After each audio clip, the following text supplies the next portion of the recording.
living, hunting, even sleeping with man-eating lions. You'd have to say the two blokes you're about to meet are pretty brave, even a little crazy.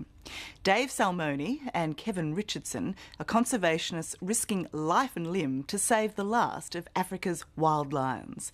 With much of their wilderness fast disappearing, more and more lions are being forced into nature parks where many don't take too kindly to camera-wielding tourists. That's where Dave and Kevin come in.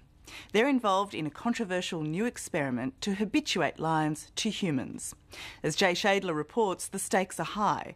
Unless the lions learn to live alongside humans, their days are numbered. Question is whether these guys will survive themselves.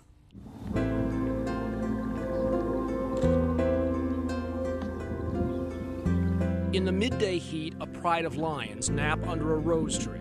But look and listen closely.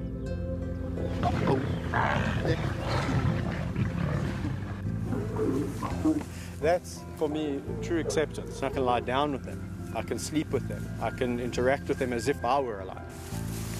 That's Kevin Richardson, a 34-year-old South African film producer and animal lover.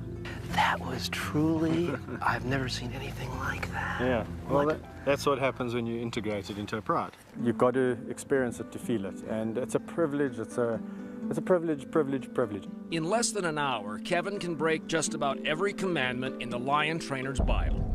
Thou shalt not turn your back on a lion. Thou shalt not come between a mother and her cubs. And thou shalt never fall into a submissive position. There is, of course, a method to this madness. I don't walk into an enclosure and go, oh, today I'm going to push the boundaries of how far I can put my head in a lion's mouth. These relationships, everyone must always realize, have taken years and years and years to develop.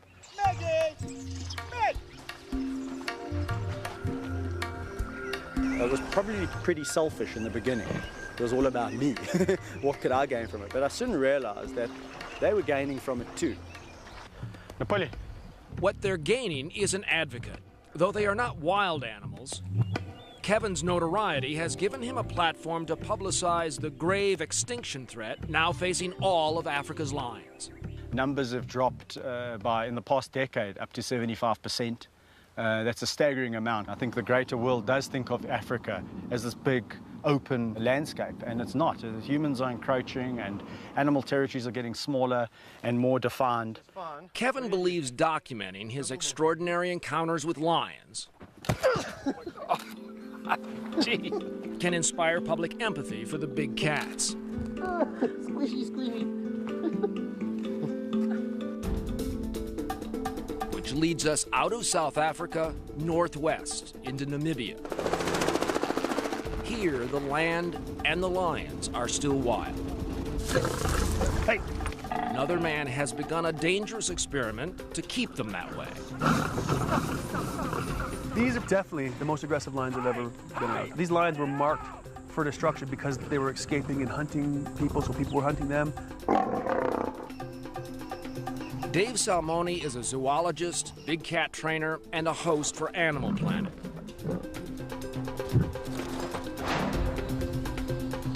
But now he's taking on a new challenge, living for 6 months at the Orindi Game Reserve. It's here Dave is attempting something unprecedented, a kind of rehabilitation of an extremely aggressive pride of wild lions. Hey! Hey! No, no! Cut it out! What made these the bad seed? It's probably their history. You know, if your only interaction with people is negative, like these guys being ex-cattle raiders, being ex-man-eaters, just only saw people when a dart gun was coming out, you learn to hate them. But these lions will need to unlearn some of their aggression toward humans if they are to survive here. Orindi, you see, like an increasing number of African parks, supports its wondrous diversity of wildlife and habitat through ecotourism. But if every encounter with a human turns into an attack, Stop! Orindi fails and the lions die. That's where Dave comes in. Hey! And all of this is paid for by people coming to see you. So, hey, you know what? Tough love, baby. It's coming. And it's coming in the face of me. Dave is essentially going to try to embed himself with this pride, getting closer on foot than anyone ever has, and getting to know these lions as family. Top of the pride is Brutus. He's the big dominant male. His brother is Otis. Cleo is what I would consider the dominant female of the pride. How old is she? I would say she's similar to age of the boys. You know, anywhere from 12 to 14-ish. Dave is testing the limits, trying to get closer with every encounter. Hi, buddy. What you think? You a good boy? Hey. Good boy. It's a game of inches and claws. Hey, no. No. No, no. Hey, hey, hey, hey, hey, hey. No. Hey, hey. For weeks, Dave has been tracking Brutus, trying to establish a relationship with the pride's 14-year-old patriarch.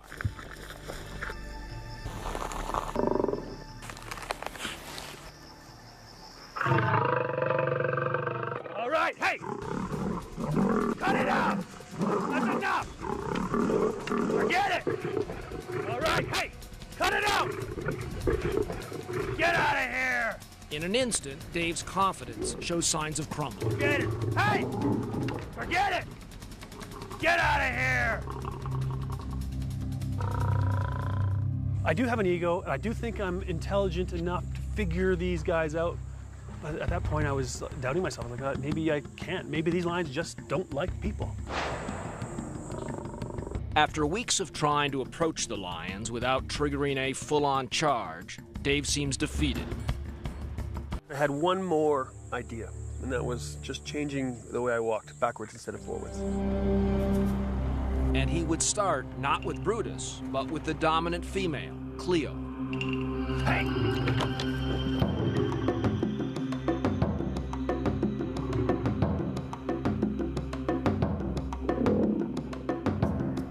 A normal walk for me starts, jump off the quad, take a couple steps forward so they see that I'm on foot and off the quad. She didn't like that I'd get off and go forward, so what I started doing was get off the quad, and my immediate step was backwards. Everything's fine, I'm gonna back away a bit more. And I just kept walking backward. As long as she was watching me, I just kept going backwards. And she found her calm.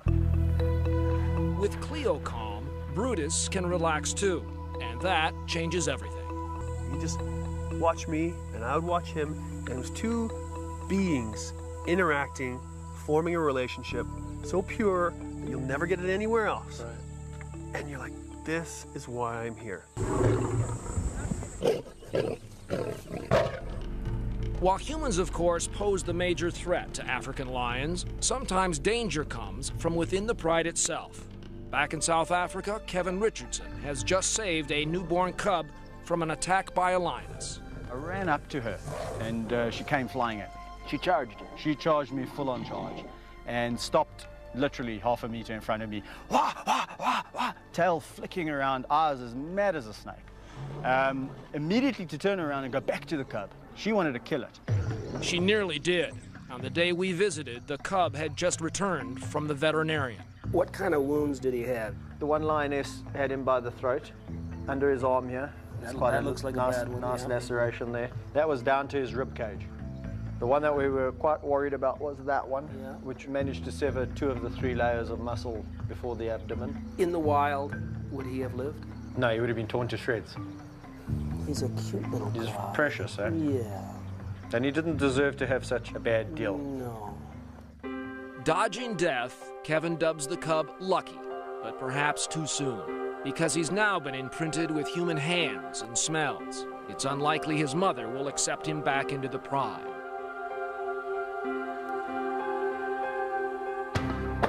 After driving back to the sanctuary, Kevin brings Lucky to an enclosure where his mom has been isolated. If I held her, would you be able to bring the mother outside? I can't do that because... there we go. That's okay. One last antibiotic, I can't do that because Mom has to be isolated from the pride. Tap, tap. Oh. And Mom's moment of decision is at hand. Yeah. Yeah.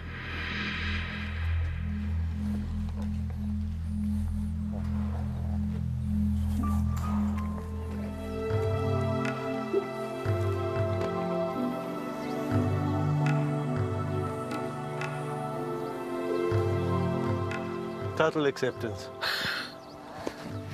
You see how mild she was with me? Yeah. But when she realized that I was giving her the cub, then she was fine. Sometimes you get lucky. Do you feel confident that she's going to accept her now? Completely. There we go. Leave Mom to it. Congratulations. Well done.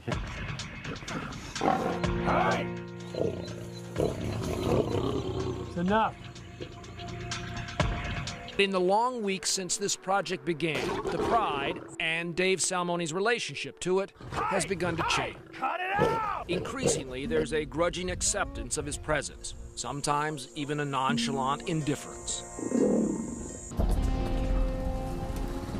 Holy cow. The pride has had a windfall hunt. Now, most lion experts will tell you that the most dangerous thing you can do is get near a lion and his food. Dave is going to try to take a piece of meat from the pride's kill without being killed. The line between courage and hubris has never been thinner. I can see from here, all the lion's claws went in the rump. There's some deep, deep ones. So this one was obviously running away, and the girls grabbed onto the bum. Perfect stranglehold. For a moment, it's just Dave, the eland, and Brutus.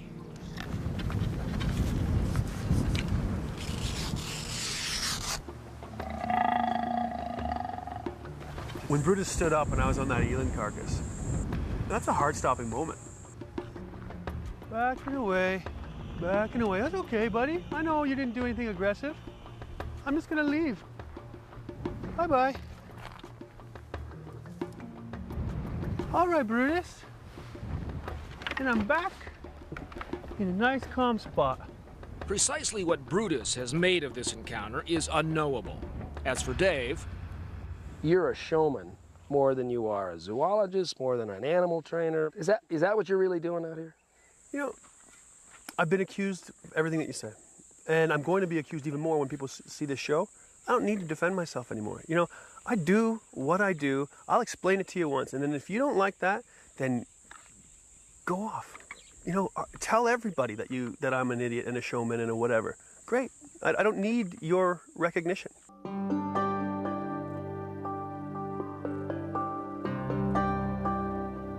I don't want to teach these lions for the rest of their lives to accept people into their pride like me. I just want them to be less dangerous.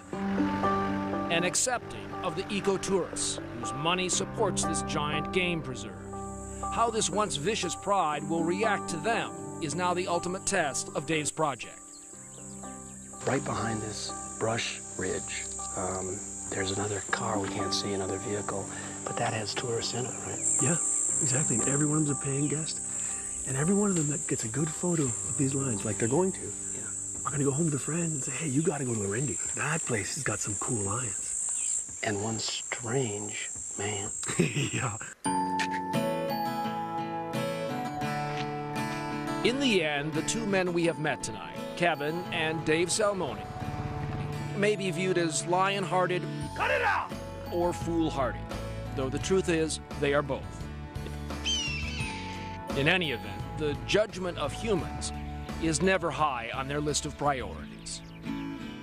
If I get taken up by a lion today, tomorrow, or the next day, and I got put back down on this earth and said, here's another second chance, how would you do it differently? I would say I would do it exactly the same.